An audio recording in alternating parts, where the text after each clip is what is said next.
జాతీయ వినియోగదారుల హక్కుల దినోత్సవం కరీంనగర్లో ఘనంగా నిర్వహించారు. ఈ సందర్భంగా కరీంనగర్ జిల్లా కేంద్రంలోని ప్రెస్ క్లబ్లో ఏర్పాటు చేసిన మీడియా సమావేశం నిర్వహించారు. ఈ సందర్భంగా జిల్లా అధ్యక్షులు చిగుర్ల రాజు మాట్లాడారు.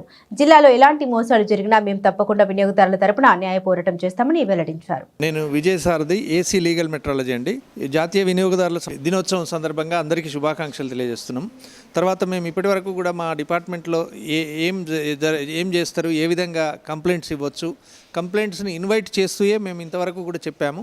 ఎటువంటి రకమైనటువంటి కంప్లైంట్స్ అయినా వెయిట్స్ అండ్ మెజర్స్కి సంబంధించి, ప్యాకేజ్ కమాడిటీస్కి సంబంధించి మేము తప్పకుండా అటెండ్ చేసి జాతీయ వినియోగదారుల సంవత్సరం ఇది రోజనే కాదు, మేము ఏ రోజైనా కూడా అందుబాటులో ఉంటాం. మేము తప్పకుండా కన్జ్యూమర్ ఎటువంటి కంప్లైంట్స్ అయినా కూడా అటెండ్ చేసి మేము మా బాధ్యత నిర్వర్తిస్తామని చెప్పడం జరిగింది. అంతే. నా పేరు చిగుర్ల రాజు. నేను జిల్లా వినియోగదారుల హక్కుల సంస్థ అధ్యక్షులని కరీంనగర్ జిల్లాకి.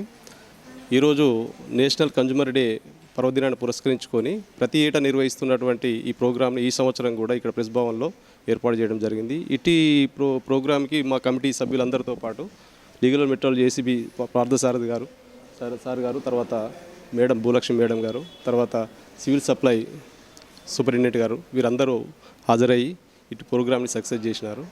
ఈ ప్రోగ్రాం ద్వారా వినియోగదారులందరికీ సందేహం ఏంటనగా, మనకు ఉన్నటువంటి హక్కులను పూర్తి స్థాయిలో వినియోగించుకోవడానికి మేము ఎల్లవేళలా ముందుంటామని తెలియజేస్తూ, మనకు చట్టాలు ఉన్నప్పటికీ కూడా మనం చాలా మోసపోతున్నాం. వినియోగదారుడు ప్రతి సందర్భంగా మోసపోతూ ఉన్నాడు.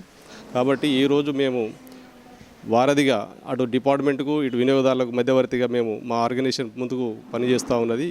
ఎటువంటి సందర్భాల్లో ఎటువంటి మోసం జరిగినా, ఎటువంటి కొలతలలో కానివ్వండి, నాణ్యతలో కానివ్వండి, ధరలలో కానీ ఎలాంటి లోపాలు జరిగినా మాకు నిర్భయంగా తెలియజేసుకుంటే మేము వీలైనంత తొందరగా దాన్ని పరిష్కరించడానికి మేము ముందుంటామని తెలియజేసుకుంటూ ఇటు ప్రోగ్రామ్ను కండక్ట్ చేసిన అందరికీ, ప్రెస్ మిత్రులందరికీ కూడా ధన్యవాదాలు చేసుకుని ముగించుకుంటాం.